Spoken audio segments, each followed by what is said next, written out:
ভাই একটু বয়ান করতেছি।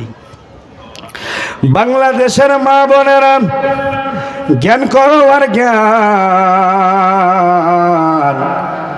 আরে দাওয়াত আছে রে আমার এলাকা থেকে রে, নানির বাড়ি থেকে দাওয়াত আছে রে মাহফিলের। আলহামদুলিল্লাহ কন বাপরে বাপ, এটা ওয়াজ করছে ওটা ওয়াজের দাওয়াত আছে আলহামদুলিল্লাহ কন। আমি বুঝি ফেলেছি চৌধুরী সাহেব ফোন দিছে এই কইবে দাওয়াত আলহামদুলিল্লাহ। বাংলাদেশের মা বোনেরা জ্ঞান করো আর জ্ঞান। বর্তমান সময় তোমার দাম কমিল কেন? দাম যদি বাড়াইতে চাও শেখো কোরআন পড়া। কোরআন পড়া না শিখিলে অঘাটের মরা। অঘাটের মরা মাগো কুকুশিয়া লেখায়। মুসলমানের মরা মাগো আতর সুবাস পায়। এখন মুসলমানের মরা গেলে আতর সুবাস পাইবে। এই জন্য জাকির সাহেব উসওয়াতুন্নিসা ক্যাডেট মহিলা মাদ্রাসা খোলাইছে। এখন বাতিলের গোষ্ঠী বলতেছে মৌলবীরে এত টাকা লাগে, টাকা কামার জন্য মৌলবী মাদ্রাসা ব্যবসা করতেছে। এই যে ফাজিলের বাচ্চারা কবে ভালো হইবে আমি জানি না। এই জন্য জাকির সাহেবরে একদিন অনুরোধ করলাম, হুজুর আমার এলাকায় একটা বয়ান আছে, আপনারে আমি দাওয়াত দিব। আমারে বলতেছে ভাই আমি যাব, টাকা জমা দিছি প্লেনে, এখন উঠতে পারতেছি না, হজে যাব ওই সময় করোনা। আমি বললাম হুজুর আপনি কি বলতে চাচ্ছেন খোলাখুলি বলেন। বলে যদি দুই ভাইয়ে বক্তৃতা করতে যাই তাহলে প্লেন দিয়ে যাব। আমি বললাম প্লেনের আবদান খরচা এই মরার অভিযোগ দিবে। আলহামদুলিল্লাহ কয় না? এ জাকির সাহেবের সম্পদের কাছে আমি মরা আইছে হুজুর আইছে আমার ওয়াজও গেছে। ওইরকম আলেম দেখলে ওয়াজ থাকে নাই, লাইন বাঁকা হয়ে গেল। হুজুর না আসা পর্যন্ত আমি আপনাকে ধরি থেকে চাইছিলাম, তো আলহামদুলিল্লাহ অনেক লোক চলে গেছে, কিছুটা ধরি রেখেছি। হুজুরের আগে হয় নাকি আল্লাহ জানে। যাই হোক হুজুরের সুরিত কণ্ঠে আমরা ওয়াজ শুনবো ইনশাআল্লাহ। নারায়ে তাকবীর, নারায়ে তাকবীর, নারায়ে তাকবীর। আল কোরআনের আলো ঘরে ঘরে জালো। মুফতি জাফর আহমদ হেলালির আগমন, মুফতি জাফর আহমদ হেলালির আগমন। নারায়ে তাকবীর। আল্লাহর কোরআন নিয়ে এসে আসছি। কি হুজুর তোমরা ওয়াজ করিবেন নাকি? কথা কন না কেন? ওয়াজ করিবেন আইসো সুবহানাল্লাহ কন, আলহামদুলিল্লাহ কন। যেইখানে ফটকা মার্কা ডিজে গান বাজত সেখানে অন্যায় খেয়ে বিদায় দিয়ে ন্যায়ের ঝান্ডা তুলিয়ে দেওয়া হয়েছে, ন্যায়ের পক্ষে কথা বলা হইতেছে। এর চেয়ে আর আনন্দ কি হতে পারে? বাংলাদেশের মা বোনেরা জ্ঞান করো আর জ্ঞান। বর্তমান যুগে তোমার দাম কমিল কেন? বাংলাদেশের মা বোনেরা, বাংলাদেশের মা বোনেরা জ্ঞান করো আর জ্ঞান। বর্তমান যুগে তোমার দাম কমিল কেন? দাম যদি বাড়াইতে চাও শেখো কোরআন পড়া। কোরআন পড়া না শিখিলে অঘাটের মরা। খালি এই দুইজনে ঠিক কইছেন, তোমরা কইবেন না ভাই? দেখি এবার কে কে ঠিক না কয়। আল্লাহ তুমি দেখো তো কারা কারা ঠিক কর না। বাংলাদেশের মা বোনেরা জ্ঞান করো আর জ্ঞান। বর্তমান যুগে তোমার দাম কমিল কেন? এই আত্মাগলা ভাই রে তুই ঠিক করছিস ভাই, তাও তোর পাশেরটা ঠিক কয় না। বাংলাদেশের মা বোনেরা জ্ঞান করো আর জ্ঞান। বর্তমান যুগে তোমার দাম কমিল কেন? দাম যদি বাড়াইতে চাও শেখো কোরআন পড়া। কোরআন পড়া না শিখিলে অঘাটের মরা। অঘাটের মরা মাগম, অঘাটের মরা মাগম কুকুশিয়া লেখা। মুসলমানের মরা মাগো আতর সুবাস পায়। এই দ্বিতীয় বক্তার সাথে আমার প্রোগ্রাম আছে আমার নিজের বাড়ির। হ্যাঁ রে, প্রধান বক্তা দিছি আমি, দ্বিতীয় বক্তা আছি। তা আমারে কইতেছে রবিউল ভাই খেলা কিন্তু ওইখানে জমবো। কি বুঝলেন? আমাদের মুফতি জাকির সাহেব হুজুর একবার নিয়ে গেছিলাম। হ্যালো, সালাম ভাই, একটু বয়ান করতেছি। বাংলাদেশের মা বোনেরা, জ্ঞান করো আর জ্ঞান। আরে দাওয়াত আছে রে, আমার এলাকা থেকে রে, নানির বাড়ি থেকে দাওয়াত আছে রে মাহফিলের। আলহামদুলিল্লাহ কন। বাপরে বাপ, এটা ওয়াজ করছে, ওটা ওয়াজের দাওয়াত আছে। আলহামদুলিল্লাহ কন। আমি বুঝি ফেলেছি, চৌধুরী সাহেব ফোন দিছে, এই কইবে দাওয়াত। আলহামদুলিল্লাহ। বাংলাদেশের মা বোনেরা, জ্ঞান করো আর জ্ঞান। বর্তমান সময় তোমার দাম কমিল কেন?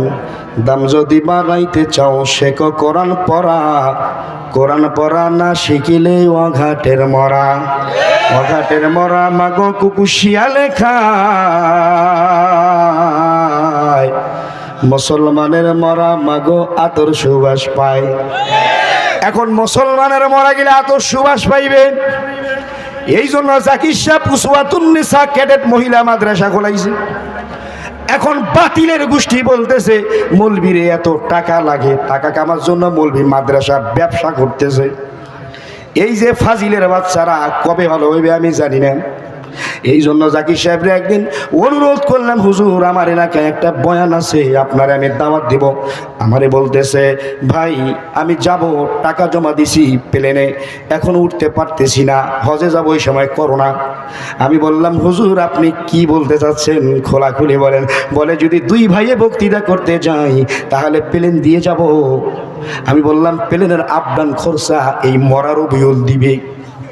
আলহামদুলিল্লাহ কয় না? এ জাকির সাহেবের সম্পদের কাছে আমি মরা আইছে, হুজুর আইছে, আমার ওয়াজও গেছে। ওইরকম আলেম দেখলে ওয়াজ থাকে নাই, লাইন বাঁকা হয়ে গেল। হুজুর না আসা পর্যন্ত আমি আপনাকে ধরি থেকে চাইছিলাম, তা আলহামদুলিল্লাহ অনেক লোক চলে গেছে, কিছুটা ধরি রেখেছি। হুজুরের আগে হয় নাকি আল্লাহ জানে। যাই হোক, হুজুরের সুরিত কণ্ঠে আমরা ওয়াজ শুনবো ইনশাআল্লাহ। নারায়ে তাকবীর, নারায়ে তাকবীর, নারায়ে তাকবীর। আল কোরআনের আলো ঘরে ঘরে জালো। মুফতি জাফর আহমদ হেলালির আগমন, মুফতি জাফর আহমদ হেলালির আগমন। নারায়ে তাকবীর। গেছে ওয়াজ শোনার পরে বক্তা ওয়াজ করছে, হাঁটুর উপরে কাপড় উঠে যাবে না।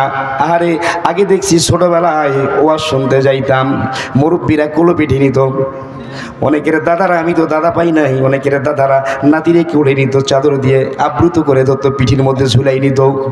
আমি দেখেছি ওয়াজ আর নাতি আর দাদাই ওয়াজ শুনতে গেছে, ওয়াজ শুনে আসার পরে বড় পাইছে পানি। এখন বুদ্ধি কি, শর্ট রাস্তা দিয়ে আইসা পাইছে পানি। নানা কয় এইবার তো পার হইতে হবে জলদি। নাতি কয় না না এইবার তো ওয়াজ বেড়ে যাইবে। কয় কেন? কয় এখন তো পাইছো পানি, কেমনে যাইবা তুমি উড়ি, এখন তো তোমার সব ভিজা যাইবে। কয় নাতি রে ওই বেড়ে নিয়ে আমি ওয়াজ শুনিবার গেছি, ওই কায়দায় আমি জানি। কয় কি কায়দা?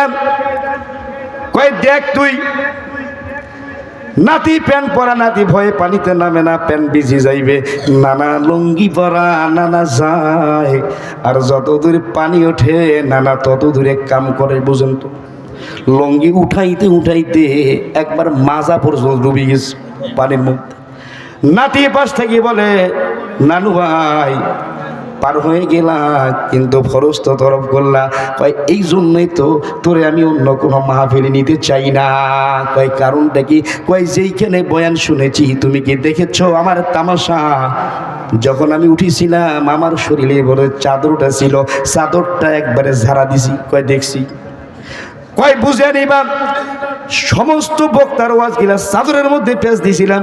এই নুস ভাই হাসিসকে, সমস্ত বক্তার ওয়াজ গিলা চাদরের মধ্যে পেঁচ দিছিলাম। যখন পানি পাইছি, আমি জানি শর্ট রাস্তায় পানি পাওয়া যাবে, চাদরটা ওইখানে ঝাড়িয়ে দিছি।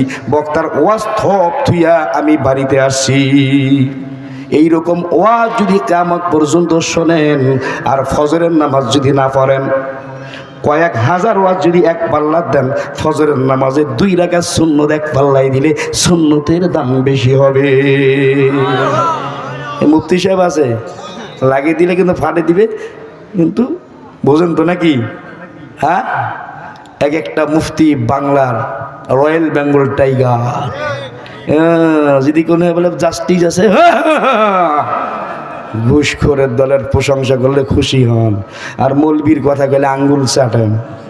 এই বয়ান তোমাকে মাগরিব থেকে শুনানো। একজন মুফতির কথা কওয়ার সাথে সিংহের মতো কেন তাকবীর হয় না? সাইদি সাহেব বলেছিল, কে তোমার গলা আটকিয়ে রেখেছিল? কে তোমার গলা ধরে রেখেছিল? ঠিক না বেঠি? সাইদি সাহেব কম দুঃখে বলেন নাই,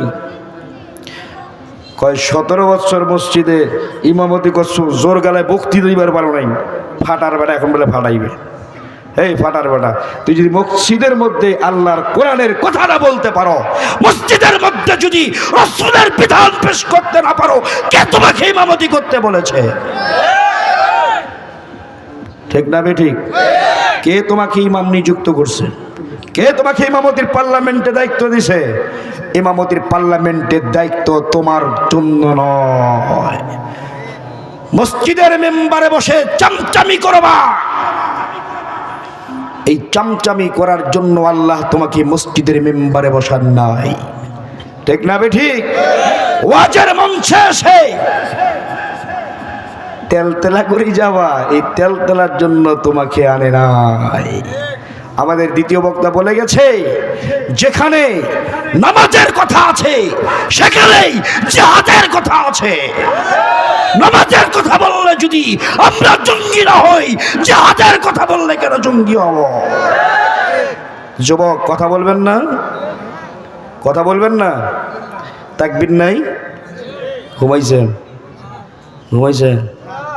বাবা আস্তে এগুলো শুনে রে, ঘুমাইছেন? তো মাইকের এত টাকা দেওয়ার দরকার ছিল কি? মুখ দিয়ে ওয়াজ করতাম। আল্লাহু আকবার বলেন, আল্লাহু আকবার বলেন। একটি জিনিস আজীব, এইখানে আগে গান বাজনা হইতো, নাটক হইতো, ফাটক হইতো, আবুল সরকারের মতো